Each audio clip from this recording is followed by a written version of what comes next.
तो क्या हाल है मेरे सभी छोटे बड़े भाई बहनों का।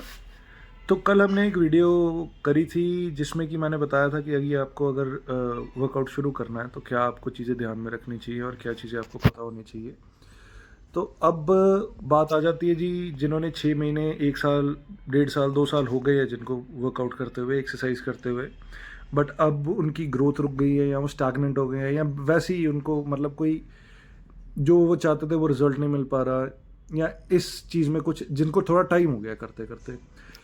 तो अब बात, जिसको एक्सपीरियंस हो चुका है उसको क्या चीज़ें अपने ध्यान में रखनी चाहिए, क्या क्या चीज़ वो अचीव कर चुका है, वो अचीव कर चुका है अपनी मूवमेंट्स वगैरह, उसकी बेसिक एक पैटर्न सेट हो चुका है। ऑब्वियसली इम्प्रूवमेंट का रूम तो हमेशा रहता ही है, पर बेसिक एक जो पैटर्न है वो सेट कर चुका है। अब उसको इम्प्रूवमेंट कहाँ करनी है? उसको इम्प्रूवमेंट करनी है पाउंडेज पे, मतलब वेट्स में। उसको इम्प्रूवमेंट करनी है अपनी रेस्ट एंड रिकवरी पे। उसको इम्प्रूवमेंट करनी है अपने न्यूट्रिशनल कैलोरीफिक इनटेक पे। ठीक है, ये 3 चीज़ें हैं और ये 3 चीज़ों को भी मैं कवर करता हूँ। बेसिकली पाउंडेज वेटेज का मतलब क्या है? अब 2 तरीके से किसी भी इंटेंसिटी को बढ़ा सकते हो, किसी भी एक्सरसाइज की इंटेंसिटी को बढ़ा सकते हो। एक तो है कि मैं उसका रेप्स इंक्रीज करने लग जाऊँ। फॉर एग्जाम्पल, आज एक XYZ आदमी 50 किलो की बेंच प्रेस लेके 6 रेप मार पाता है, तो उसके अगर वो 7 रेप मारने लग जाएगा तो वो इंटेंसिटी इंक्रीज कर देगा। दूसरा क्या हो सकता है? दूसरा, वो 50 को 55 किलो करके 6 ही रेप मारेगा तो भी वो इंटेंसिटी इंक्रीज कर देगा। क्या बेहतर है? जब तक वो 6 से 10 रेप के बीच में है तो आई वुड से कि रेप्स अगर इंक्रीज कर रहा है तो ठीक है, अगर वेट भी इंक्रीज कर रहा है तो ठीक है। दोनों ही एक तरीके से इक्वली फ्रूटफुल हो जाएंगे उसके लिए, दोनों ही चीज़ें बराबर हैं, कोई बहुत ज़्यादा उसमें फ़र्क नहीं आएगा। बट जब वो अगर 10 को एक्सीड करने लग रहा है ना, तो उसका वेट बहुत ज़्यादा मैटर करने लग जाता है, क्योंकि 10 के आगे जो है वो हम रेप रेंज जो है हमारी वो मसल ग्रोथ स्टिमुलस वाली नहीं रह जाती। हम थोड़ा मतलब हम उसको मसल को लोड नहीं कर पा रहे उस वेट से।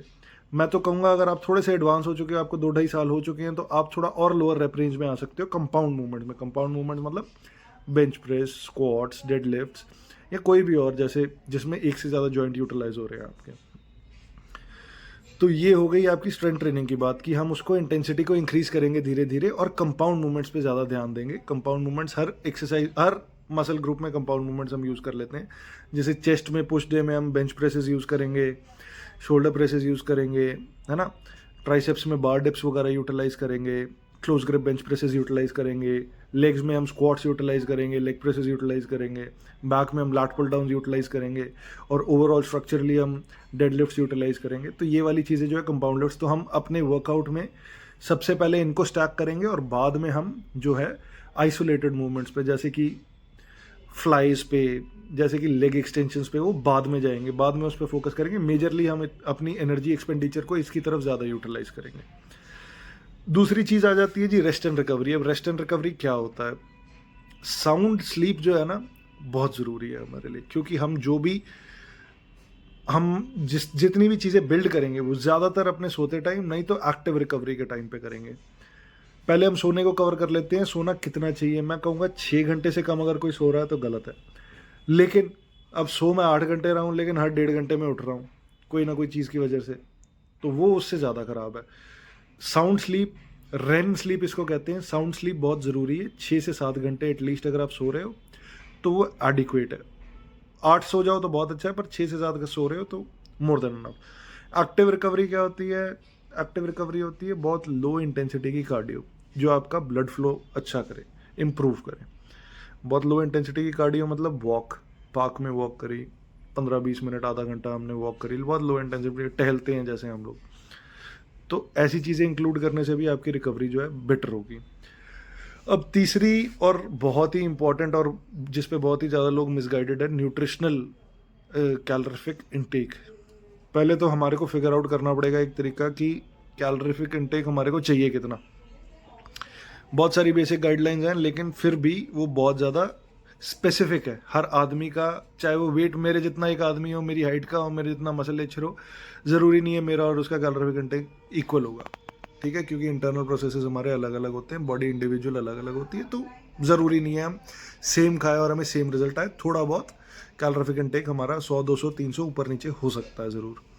तो वो फिगर आउट करना पड़ेगा। फिर उसके बाद फिगर आउट कर लिया तो भी कैलोरीज भी हम मान लो एक आदमी ने फिगर आउट कर लिया कि मेरे को 2000 कैलोरी जो है वो मेरा मेंटेनेंस है, तो मैं 2300-2400 खाऊंगा, 2500 खाऊंगा इंक्रीज़ करने के लिए, या अगर डिक्रीज़ करना चाहता हूँ तो 1700-1600 खाऊंगा। अब इसमें क्या खाऊं? ऐसा तो नहीं कि मैं गुलाब जामुन खा जाऊं 2000 कैलोरी वर्थ के, और मैं एक आदमी चिकन राइस खा रहा है 2000 कैलोरी वर्थ के, तो सेम रिजल्ट आएगा? बिल्कुल भी नहीं आएगा, क्योंकि कैलोरी अंदर जाके मेटाबलाइज कैसे हो रही है उसमें बहुत फ़र्क आ जाता है। तो इसलिए उस बारे में जब आ जाते हैं तो हम कोशिश करेंगे कि हमारा जो 50% कैलोरीफिक इनटेक है वो कार्बोहाइड्रेट सोर्स से हो, क्लीन कार्बोहाइड्रेट सोर्स से। क्लीन इसलिए क्योंकि आपको खाने को ज़्यादा मिलेगा। अगर मैं शुगर सिरप पी जाऊँगा ना, या कोई मिल्क शेक पीऊँगा, डोनट खाऊँगा, तो वो इतनी सी चीज़ में 400, 500, 600 कैलोरीज होंगी, तो वो एफिशिएंसी नहीं है। बाद में आप भूखे भी रहोगे सारा दिन, तो वो काउंटर इंट्यूटिव हो जाएगी बहुत ज़्यादा। फिर 35% हमारा जो कैलोरीफिक इनटेक है वो प्रोटीन से हो, और जो 10-15 है वो फैट से हो। फैट्स के अच्छे सोर्सेज हो, जैसे कुकिंग के दौरान आप घी यूज़ कर लेते हो, फाइन। आप होल एग्स खा रहे हो, उसमें आपको फ़ैट मिल जाता है, बहुत अच्छा है। आप चिकन थाइस खाओ, उसमें आपको मिल जाता है। पनीर खा रहे हो, पनीर में आपको अच्छा फ़ैट मिल जाता है। तो ऐसे फ़ैट सोर्सेज यूटिलाइज करो जो नेचुरली अकरिंग है, जो बहुत ज़्यादा सिंथेसाइज्ड नहीं है। ठीक है, इन 3 चीज़ों पे अगर आप फोकस करना शुरू करोगे तो डेफिनेटली आप प्रोग्रेस करना शुरू कर जाओगे। चाहे आप फैट लॉस के लिए जा रहे हो, चाहे आप मसल गेन के लिए जा रहे हो, चाहे आप स्ट्रेंथ इंक्रीज के लिए जा रहे हो, चाहे आप ओवरऑल फिटनेस के लिए जा रहे हो, आप डेफिनेटली प्रोग्रेस देखोगे। ठीक है, और आपका कोई भी इस बारे में सवाल हो, या इससे रिलेटेड, या कोई और फिटनेस रिलेटेड सवाल हो, तो कमेंट करो, मैं ज़रूर उसके लिए एक वीडियो बनाऊँगा। Thank you.